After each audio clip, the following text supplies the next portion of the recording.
Hi, welcome back to Battleboards Bunker.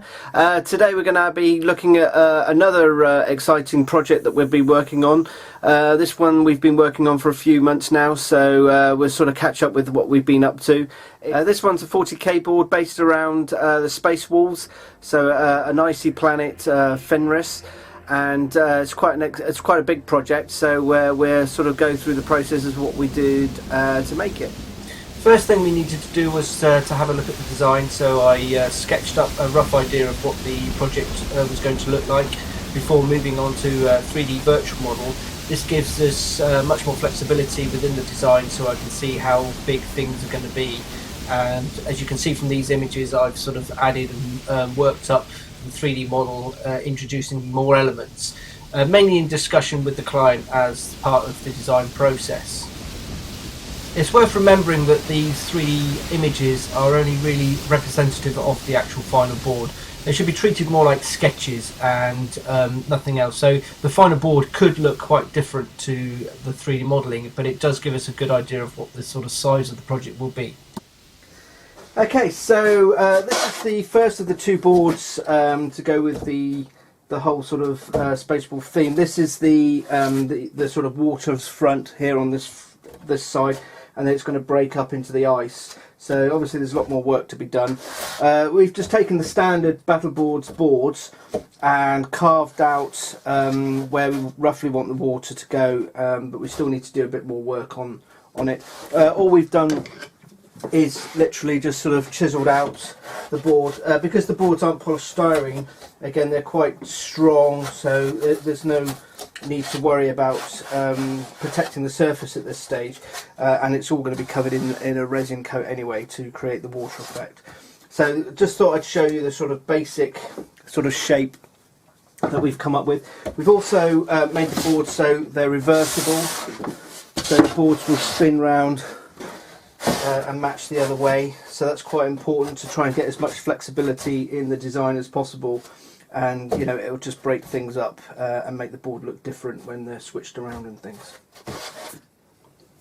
Okay, so just zoomed in close so you can see how I'm actually carving the board to create the little sort of icebergs or ice packs. Now I want the actual ice packs to look like they're floating on top of this the water surface.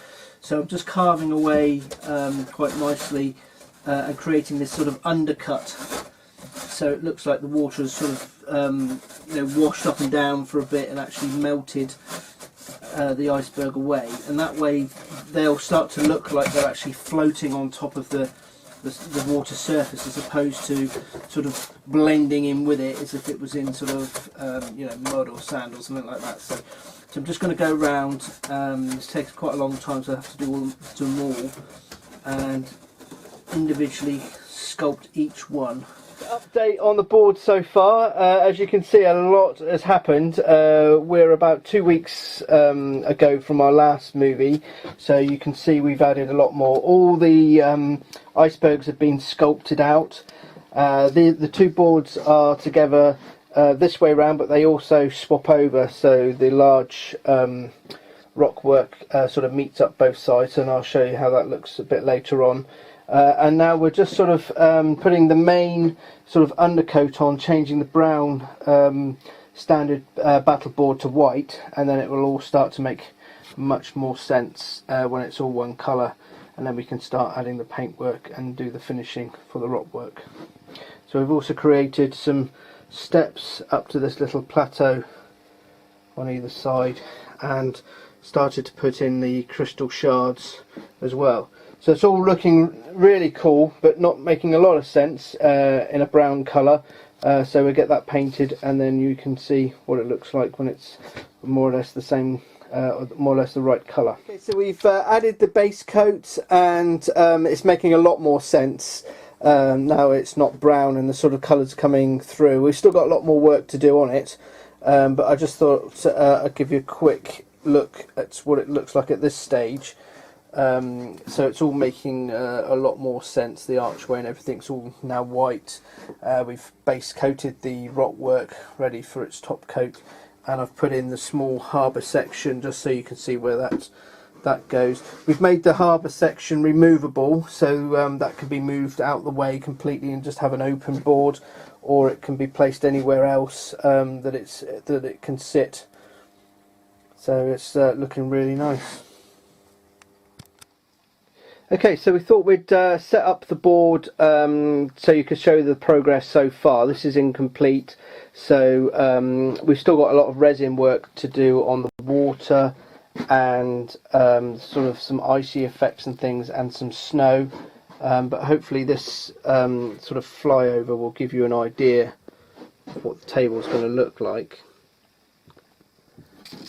We've done these ice crystals, so they're actually transparent, so you can see some transparency through there. Again, they will probably look a bit more shiny once we do the final sort of resin coats. So this is a bit of a closer look at the actual icebergs themselves. Now again, all this space in here needs to be filled with resin, and the resin needs to go over the ocean part of the board. We're going to leave this to the end because we want to flock all the boards together to make sure they all match perfectly, and the resin is the last thing that you always add to the board, so you don't get to the resin polluted with the flock that tends to go everywhere. Although most of it will get banged out, you still can't help it from getting caught underneath the small creases and things. So we're going to do the flocking first and then the resin afterwards. We've also allowed enough space or gap between the actual icebergs so larger miniatures can actually bridge the gap. The bases can actually bridge the gaps quite easily, so the flow of troops across will be quite cool. One of the other features about the board is the docking area, which is this sort of docking platform which allows smaller vessels to actually come up and sort of dock, or things to come out of the ice and actually clamber up onto the this sort of docking area. The detail of this is actually amazing. It's from the Mackay range of plastics, which is really good, and we've used those in conjunction with our own sort of custom made bits, plus bits from GW, so I think they start to work really well together. It's also going to be iced up a little bit more as well, and flocked when the entire boards are done, but I think that's come out pretty well. I've made a custom gun mount, which is 3 flamers sort of joined together. That rotates and is on a magnetic connection, so that can be removed, and even other gun emplacements can be built, and sort of as long as they've got a sort of a metal or a magnet at the bottom of them, that will connect quite nicely. There's just a metal plate in the bottom there, so anything with a magnet will connect nicely, and that can be rotated around to suit any angle. These are the main support columns for the main forge, which will be towards the rear of the board. The positioning here, this is part of the actual forge. This gun emplacement will be on top of the forge and also be removable. We've made a custom Space Wolf head instead of its eagle head, so that's what that looks like. And again, this needs to be a little bit flocked up and things, but that'll give you an idea of how that looks. And also we'll leave this removable, so the sort of missile platform can be seen underneath as well. We've also included some Mackay steps at the bottom, which I think again work really well with the stuff from GW. So I'm really liking how those parts blend together. A nice feature of the board is this ice arch that we added, which has been carved from polyurethane, so it's not polystyrene. So I mean, that is seriously tough, so that's not going to sort of fall apart or break or anything like that. And it has the crystals sort of growing out either sort of side of it, which work really well. Again, you can just sort of see the transparency effect those are creating. So it's one of those things that you sort of have to see really, and doesn't really come out in the photographs. Part of the design, we've also added these 2 rocky outcrops on either side of the board. This gives the board a bit more balance, we felt, from the higher ground that's going to be towards the back of the board. There's steps that lead up to the sort of raised area, with this. There's a small cave underneath, so that works really well. So there's one on both sides. This is the opposite side of the rockwork. We've put a small little gun emplacement in that one, or some barricades. Now both of these sections can be placed back to back, so we've made it sort of customizable, so both sections can be put back to back, so I'll show how that works in a minute. Okay, so I'll switch the boards around so you can see it in the other configuration. So these two sort of side panels then can come back to back to form this sort of little sort of plateaued area, which can have you know, various things put on top of it as part of the defences. So this could represent some of the defence further down the coast. So it could almost be like a flanking manoeuvre. We've also made the all the guns with magnets on the bottom of them, so they can actually click in there, and I think they work much better than, you know, just left loose. So that all works really nicely, and in fact the flamer can also be replaced and moved into that position.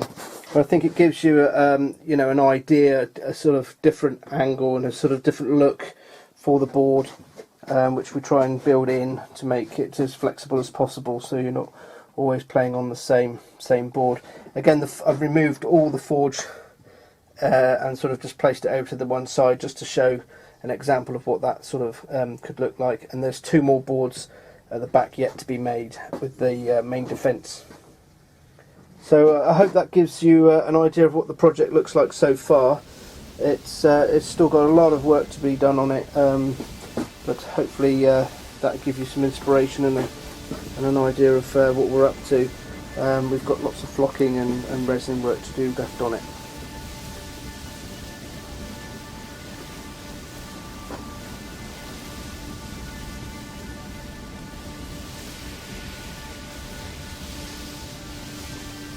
Thanks very much for watching and subscribing. I hope that's been of interest. There's obviously a lot more work to do on the set, so do please check in and see the other parts as we complete the set.